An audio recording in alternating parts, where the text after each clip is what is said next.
కలిసిన స్నేహం పొత్తులు దాటి హద్దులు దాటి జగములు దాటి యుగములు దాటి చెయ్యందించమంది ఒక పాశం రుణ పాశం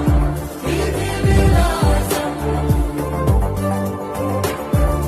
చెయ్యందించమంది ఒక పాశం రుణ పాశం ఇది విలాసం అడగాలే కాని ఏదైనా ఇచ్చే అన్నయ్య